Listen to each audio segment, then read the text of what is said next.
to another insightful and exciting episode of Me and My Health Up. I'm your host, Anthony Hartcher. I'm a clinical nutritionist and lifestyle medicine specialist. What I'm sharing today is a recording of me on the Fearless Aging podcast with Rico. Yes, so I'm the guest, and I've copied this across as part of the Health Up podcast because I think it's very relevant to the Health Up listeners, because in this episode, I'm discussing what wellness is. How do we go about doing holistic health without doing extremism? So I'm discussing how often we get so fixated on health that we actually aren't doing ourselves any good. We're actually causing ourselves dysfunction, dysregulation, and aging, the reverse of what we're seeking. So without much further ado, I'd love to welcome you into the discussion I'm having with Rico on the Fearless Aging podcast. Hello, I'm Rico Caveglia. Welcome to this episode of the Fearless Aging podcast, where in every episode, my guest and I, we strive to offer you proven tips and strategies that you can implement immediately to greatly improve your overall health and well-being. So we're here to inspire you and empower you to become your best self so you can go out and make a bigger positive impact in the world. So before I introduce today's topic and our expert guest, I have a question for you. If you've been wondering how well you are aging, well, I have the solution for you. You can go to my main website, agelesslivinglifestyle.com, and right there we have a free aging assessment. And if you don't like the results, you can book a free call with me, and we'll discuss what challenges you're having, and I'll give you some quick and easy solutions and get you going on the right track. All right, so the title of today is a really interesting one. It's called Personalized Wellness Based on Heritage and DNA. So this is going to be really interesting. And our guest today is Anthony Hartcher. He's a clinical nutritionist and lifestyle medicine specialist and the founder and CEO of me&my Wellness, which provides holistic health solutions using food as medicine combined with a holistic, balanced lifestyle approach. Anthony holds 3 bachelor degrees in complementary medicine, nutrition, dietetic medicine, and chemical engineering. So, Anthony Hartcher, thanks so much for being here. Thank you, Rico, and hello, listeners. Really delight to be here and look forward to enlightening your day with the information I'm about to share. Yeah, I know. I was recently on your podcast, and then now we're having you on mine. So we'll have another really good, fun conversation and give some good information for people. So let's start out by give us your definition of wellness. My definition is it's very individualized and to the individual. So it's what's wellness to them. You've asked about what's wellness to me. So wellness to me is looking at health from a holistic lens. So it's looking at the mind, body, spirit. Some people call it the mind, body, spirit, but yeah, I look at that broader lens. It's beyond just food, nutrition, and exercise, sleep. It's beyond that. It's way more than that. However, yeah, I can understand some people have their definition, and that, yeah, but it's a subjective definition. So mine is a holistic one. Yeah, I totally agree. So my definition is it's really the same as yours, but I just say it's mental health, it's physical health, and then it's everything. It's financial health. All those things create wellness in our body. So you want to feel good mentally and physically, right? 100%. Like I totally agree with what you're saying, because if you don't feel financially safe and secure, then that's going to put you in a survival mode or put you in a stress state. And that's no good for your overall wellness. So I totally agree with you. It's wellness in the context of the wholeness of life, every aspect of life. Yeah, it's just like the universe. It's always about being in balance, isn't it? And well, let me ask you your thoughts on this too. I don't know why, but we humans seem to be extremists, right? We always seem to be doing extreme things.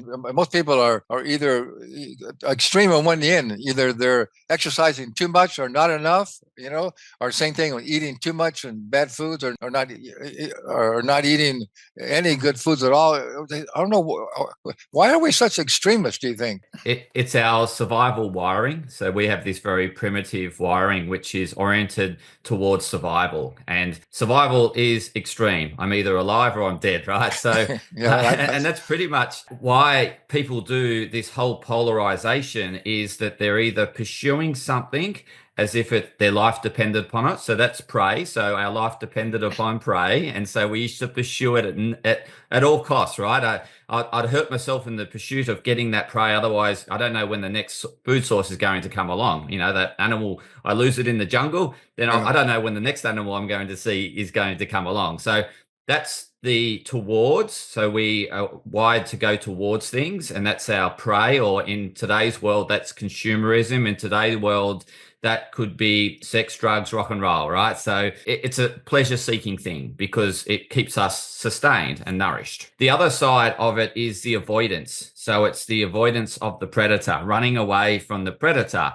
And that's the other extreme. We're either running away from something and constantly running away, or we could be not running away, but fighting it. We could be fighting the government, fighting some authority, or fighting our parents, or fighting a colleague or whatever. But that's very much in that primitive state of wellness. Like, it is a survival state, but it's not a higher level state of well-being. It's Right. very, Yeah. yes, we need it. We need it. We obviously need to nourish our body, and we need to keep ourselves safe. But that, if you look at Maslow's hierarchy of needs, that's the very bottom of the pyramid, right? Yeah. So Yeah. ultimately, our version, Rico, of wellness is the ascension of the pyramid. And I think that's where people are stuck today, is very much in that survival way of living, either seeking something or avoiding something. Yeah, that's so true. That's really well said, Anthony. Yeah, it's true. Just on the eating thing, as you said, if you make a kill and you get some food in those days, you better eat all you can, because you don't know when you're going to eat again. And people are still doing that, but that's not the case anymore. Yes. You don't have to eat all you can, because most likely there's going to be some more coming up. Yeah, that's really 100%. That is primitive wiring as well. It's feast or it's feast and famine, and that's very polarized if you think about it. And you mentioned extreme exercise and doing no exercise. Again, that's feast and famine. And so we do that with food, we do it with exercise. Yeah. We'll do it with anything that we either desire or anything that we're trying to avoid. We'll go all in, and it's very much black and white thinking, all or nothing thinking. But that type of thinking and that type of living is very primitive, and it can result in cancers, because essentially we're not growing or thriving. And if we are just surviving, we're more likely to struggle, and therefore our mitosis, our cellular reproduction, won't happen in a coherent way. It will happen in a very, I guess, non-coherent way, and a very degrading way, and that's cancer. So we certainly want to get away from this black and white thinking and all or nothing thinking, because ultimately it's really hurting. It hurts us emotionally, because we get very emotional about it, upset and angry and frustrated. And that affects our state of physical wellness. And so it will cause blood sugar dysregulation. It will cause, the reverse of what you're seeking. If you're seeking weight loss, it will actually cause weight gain. And so it will just cause, dysregulated hormones. Your hormones won't be working for you. You'll have low mood. You won't be able to build muscle. All these things that it's essentially your body's working against you. Yeah, again, really well said. Yeah, we have to get out of that mentality of the old dog eat dog world, and everything's dangerous, and we got to be so careful and all that. And again, as we mentioned earlier, it's really about being in balance, and most things in moderation work a lot better than anything extreme. Any extreme diets or any extreme exercise or extreme things are more likely are going to be detrimental long term for you. Yeah, absolutely, Rico. I just want to pick up on that, because you mentioned a real key word in terms of moving forward and helping your listeners achieve health and well-being. You mentioned this term balance, and people sort of think, I'd love it, but it's too hard.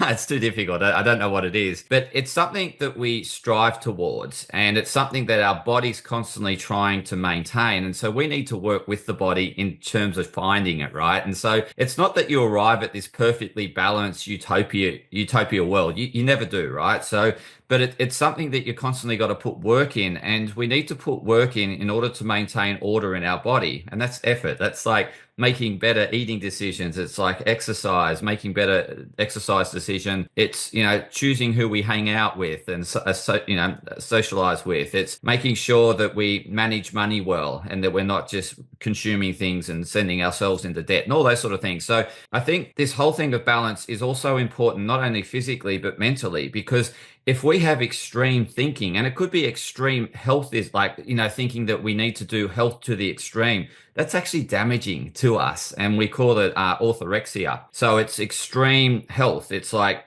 really counting every calorie. It's exercising excessively. It's doing saunas excessively, cold baths excessively. It's doing meditation to the excess. And we really lose connection with what life's all about, right? Because we're in this extremism mentality. So we can do healthism to the extreme, and we can also do, I guess, unhealthy practices to the extreme. What we want to do is look at the balance of how we think. So if we're thinking negative, like I'm unhealthy and I'm doing bad things and we're beating ourselves up, well, that's an unhealthy mindset to have. And that's going to probably result in a distress within the body that's probably worse than eating the food. And so in order to get that coherence between mind and body, we need to think like, okay, food is what it is. It's if we judge it and label it, then we see it as bad or good, right? But if we just see it as it is, our body can deal with it so much better. So if we have something like a treat or something naughty or something nice, we don't want to then go into this mindset of, oh, I'm going to have to like exercise 5 hours tomorrow and all this sort of stuff. We want to like get away from the labeling of that, saying it's bad and it's only treats. And what we want to do is see it as it is. And the way we see the wholeness in things is look to balance the way we think about it. And if we're thinking about something negatively, we've got to start thinking about the positives and how it serves us. And so, for example, let's get back to the treat. You may have had it with a friend, and you really enjoyed having that ice cream with that friend, and you deeply connected with that friend over that ice cream. And so the ice cream was like the conjugate that brought you together. And food typically, historically, has brought people together. And And so we want to see the wholeness of that situation is not just beat ourselves up for having an ice cream and seeing that ice cream is 200 calories or something like that. What we want to see is the bigger picture. It brought us together. We connected. And then your body's in a coherent state. If you see the ice cream as it is, right? As opposed to judging it as 200 calories and labeling. So when we see the bigger perspective, our body can deal with that blood sugar spike and it won't overreact. Because it's in a coherent state. So I think we need to get away from this extremism and labeling food as bad or good and labeling exercise as bad or good.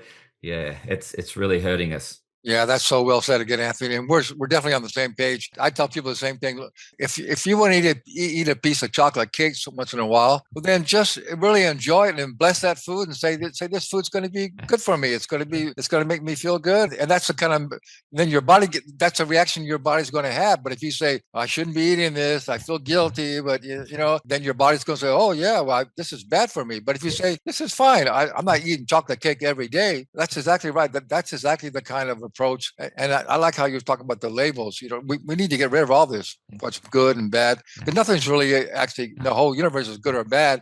It's just our judgment about those kind of things. Yeah. 100%, Rico. That's well said. Yeah, we're really on the same page, Anthony. That's really good. Well, before we get into what you have to offer in some of your programs, tell us a little bit about your journey, how you got into doing what you do. Yeah, so I started my journey as really unhealthy, a sick kid, and I had ear, nose, throat infections all the time. So constantly had that gluey ear, constantly had a sore throat, sniffly nose, struggled with sleep, struggled with energy, and just felt not 100%. And it affected the way in which I socialized and played and enjoyed sports. And I was in and out of seeing specialists and going hospital and getting surgery.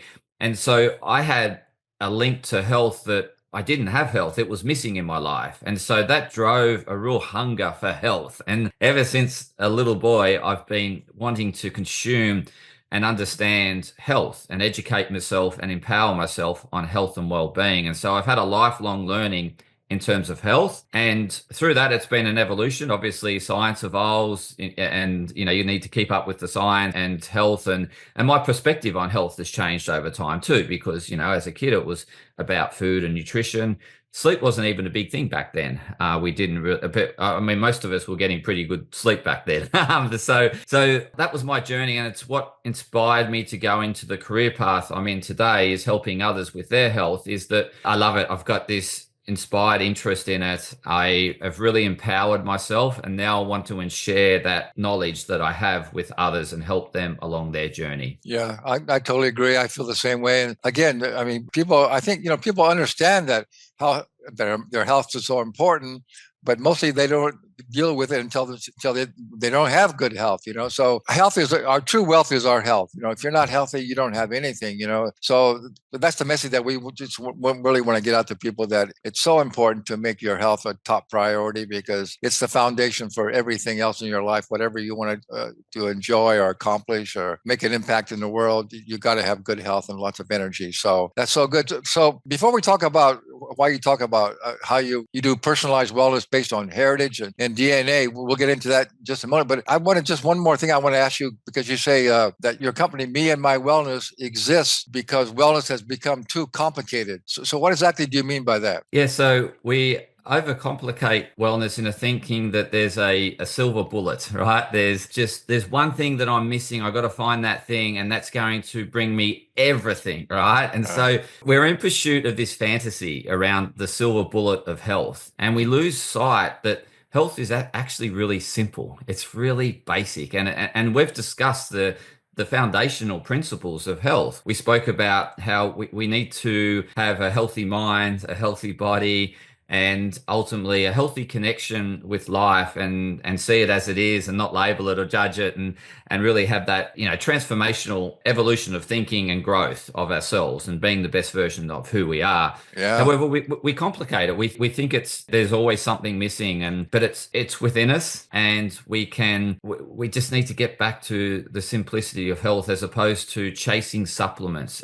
And this is what really disturbs me today, is that the supplement market is exploding, but we don't need it. The food, if we eat whole foods, as you know, Rico, if we get outside and get sunshine, if we spend time in nature, if we spend time and truly listen and connect with other people and not judge them, and we have everything we need around us, and we don't need to spend huge amounts of money on supplements and huge amounts of money on the latest, cryotherapy, or, we need to do these, extreme cold plunges or extreme saunas or anything like that. Nature provides heat. Nature provides coldness. Nature provides day, night. It provides food, and it provides us with periods that, well, again, you mentioned it earlier, we don't really have much famine. We don't experience much famine, and hence why we need to make some effort around intermittent fasting and stuff like that. But it's really just getting back to the basics, nothing more than the basics. No, I totally agree with you in every way, and isn't it true too that everything really in our world, in our nature, everything is, all the real basic truths are simple, simplistic things, It's exactly right. We just tend to really definitely overcomplicate things and overthink things, and it's just really getting back to the basic things of natural living is that's the message that we need to get more people to understand. And you can get your body back in balance and heal itself with just doing just the basic things, eating real food and moving your body and breathing and relaxing and having fun, laughing, and all just basic things. You're your own best doctor, right? 100%, Rico. And I think you touched on all the the fundamentals. And if you think of the costs of doing the fundamentals, it's very cheap. Like getting outside, is free, right? But spending time outside. In the bushes, as you said, breathing doesn't cost us anything to breathe. To do mindfulness, we can do it at free of charge. We can get a good night's sleep, and it doesn't really cost a huge amount. We obviously need some shelter, and then like the food, if we stick to whole foods, they're really cheap. Like the other day, I'm here in Australia for the listeners, but for two Aussie dollars, which is probably $1.50 US, I brought a kilo of onions, 1 kilo of onions. I had a look, and I think it was 100 grams of a packet of lollies cost $4. Right? I can get 2 kilos of onions for the price of some rubbish. Right? So if we stick to whole foods, they're affordable. They're really, really affordable. That's absolutely right. I wrote a whole paper a long time ago. I should look it up again. How people tell people it's so essential to eat organic, and they say, well, it costs more. Well, so what? I mean, but actually, if you know how to buy it and cut out all the junk stuff that you don't need, you're not going to be spending more money because you're buying a lot of processed packaged stuff that costs money that is just you don't need. So that's kind of a myth too, that it's so much more expensive to eat organic. But you know what? what, too, Anthony? I have a friend, a doctor friend, and he says when he tells his patients, he's a holistic doctor, and he says to eat organic, and they say it's too expensive. You know what he tells them? He says, "Have you checked the price of cancer lately?" You know, it's talking about expensive. Yeah, Yeah. I mean, so That's yeah. true. It's hundreds of thousands of dollars, Yeah. for treatment. Absolutely. Yeah. So Anthony, let's talk about what you offer people in your coaching. Do you coach people online as well too? So you Yes. get really virtually. Okay, so let's talk about your wellness programs based on heritage and DNA. Talk about the heritage and DNA aspect. Yeah. So I like to work with the foundations of health, as we've discussed. Keep it real simple and make it easier for the clients that they don't need to buy, hundreds of dollars worth of supplements. They can just work with who they are and how they were or how they evolved based on their heritage. All right. So understanding where your mother's from, where your father's from is really important because you've got evolved DNA, adapted DNA based on where they came from. And where we struggle today is that we often are living far away from our evolved DNA, where it spent, like, it could have spent a couple of hundred years evolving in that location. We've then moved, and our DNA is now going through adaptation, and it's struggling in that process of, in a new environment. So Right. it's good to know where you came from an environmental perspective, because often those foods still resonate with you. You still have a good adaptation to those foods. And so it can be worthwhile, if you've got an Italian heritage, then, and it's sort of low part of Italy, it's, around the Mediterranean.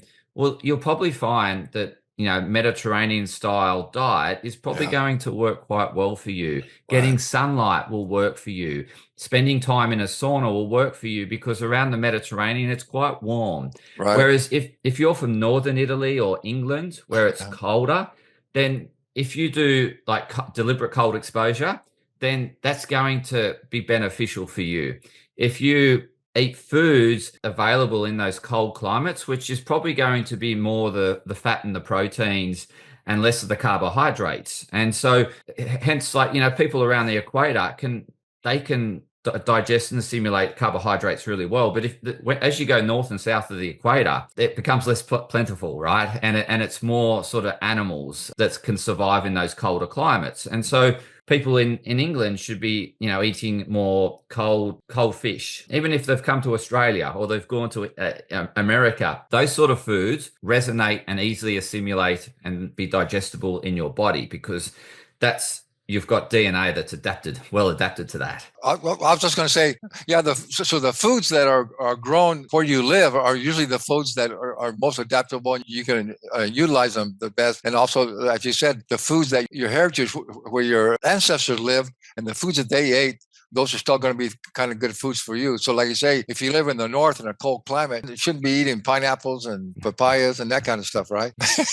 No. And if you live in Hawaii, you probably shouldn't be eating, like, say, well, what do they eat in Norway? And you shouldn't be eating what they eat, cold fish or whatever they eat there. Correct. However, like, we do need to eat what's in seasonal and around, like, so local and seasonal is still key. But I think it's like the macro composition that's really well linked to our DNA. So it's sort of the ratio of fats, proteins, and carbohydrates. So if you've gone down to the equator, you have an abundance of carbohydrates, as you've just shared, in terms of fruits and things like that. But you've come down from England, for example, your DNA is well adapted to, utilizing fats, well adapted to utilizing proteins, and less adapted to utilizing carbohydrates. So again, it's having the fats and the of where you are, the fats and the proteins of where you are, because of the light signature. So there's a bit of nuance in it, but it's really ultimately just working with what works for you. And as you said at the start, you are your best doctor. So if you eat this food and don't feel good as a result of eating that food, even if the health people label it as good and superfood, it's not for you, right? It's not for you. And so you need to get down to this personalization. And ultimately, Rico, you just nailed it. It's you are your best doctor. If you're eating food and it doesn't bring you energy, then that's not for you, no matter how good it is. And if you eat foods that are like labeled bad, like for example, you might have a German DNA and eat lots of sort of fat, demonized as fatty foods or fatty meats. You eat that and you think, no, I feel good when I eat that. Well, that's good for you, right? That's good for, so, and this is why I don't like this demonization and labeling of foods, because ultimately we've evolved and adapted to where we were raised and brought up. Ancestry was. But I guess if we've moved and relocated, if you're in a bad state of health, the best way to get back into the best state of health is get back to where you're from. But that's not easy for everyone. But ultimately, that would be the quickest solution, would be to get back to that latitude of where you were brought up. And we see a lot of migration today. Like we have a lot in Australia, we have a lot of Indians coming over. And as you know, they're very equatorial, and they come to Australia, and there's not as much sunshine, and that really affects their well-being. And so again, their health can just not be great simply because they're away from where their heritage evolved from, and it's slowly adapting to the new location. Yeah, that's such important information. Well, tell us a little. Well, I just want to say, first of all, I mean, that's why it's so important, to get some help. There's so many, good holistic doctors these days, functional medicine doctors, and naturopaths, and people like you and I that can really help you to determine, what are the best ways, what you need to do for you to create a personalized program that's going to work for you, and in food and exercise and sleep and all those things. So it's just so important to get some help. And there's no lack of help these days. There's so many people teaching courses and training and stuff. So I just want to get that message out to our clients too. Get some help, and I hope people see what you have to offer and they want to contact you. So talk a little bit about how you work with people in some of your programs, and then how people can contact you and how you can find you.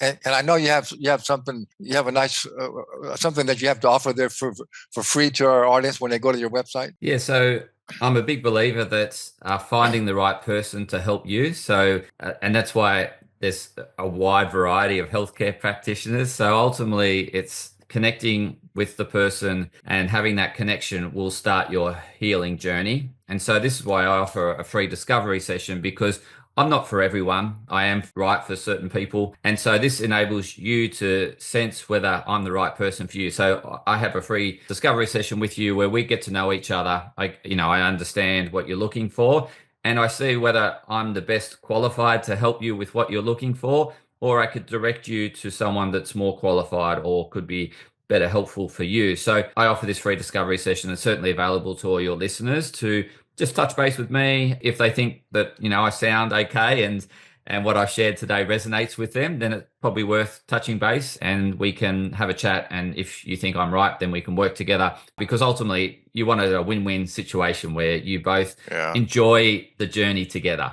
Absolutely. Well said again, Anthony. So we'll put that information in the show notes and how to contact you. So I highly recommend that you, again, I just want to emphasize, you don't have to go it alone. You don't have to stay confused and make things so complicated. There's lots of easy, simple solutions, and someone like Anthony can really help you to do that. So I highly recommend that you check him out. So we'll put that information, how to find you, in the show. And so, Anthony, it's been so good. Again, it's so much fun to have a conversation with you, because you and I are just so on the same page. It's been a lot of fun. And so I really appreciate you having you on, and all the good information that you have to offer people.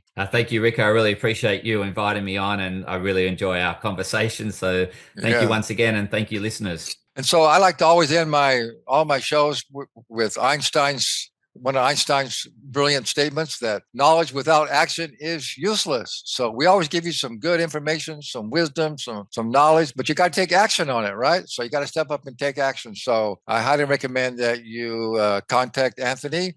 And also, again, I highly recommend that you go to my website and take our aging assessment. I think you'll find that really interesting. So thank you, everybody, for being here. And if you like today's episode, tell your friends about the Fearless Aging podcast. Thank you, Anthony. That was really good. Thank you, Rico. Thank you, everyone.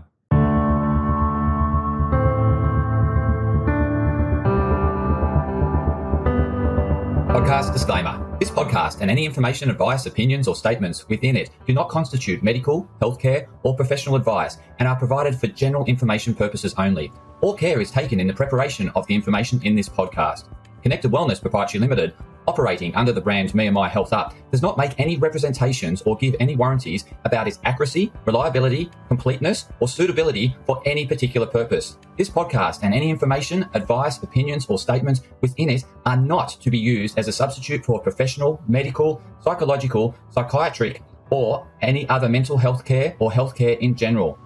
me&my Health Up recommends you seek the advice of a doctor or qualified health provider with any questions you may have regarding a medical condition. Inform your doctor of any changes that you may to your lifestyle and discuss these with your doctor. Do not disregard medical advice or delay visiting a medical professional because of something you hear in this podcast. This podcast has been carefully prepared on the basis of current information. Changes in circumstances after publication may affect the accuracy of this information. To the maximum extent permitted by the law, me&my Health Up disclaims any such representations or warranties to the completeness, accuracy, merchantability, or fitness for purpose of this podcast and will not be liable for any expenses, losses, damages incurred, indirect or consequential damages or costs that may be incurred as a result of the information being inaccurate or incomplete in any way and for any reason. No part of this podcast can be reproduced, redistributed, published, copied, or duplicated in a form without prior permission of me&my Health Up.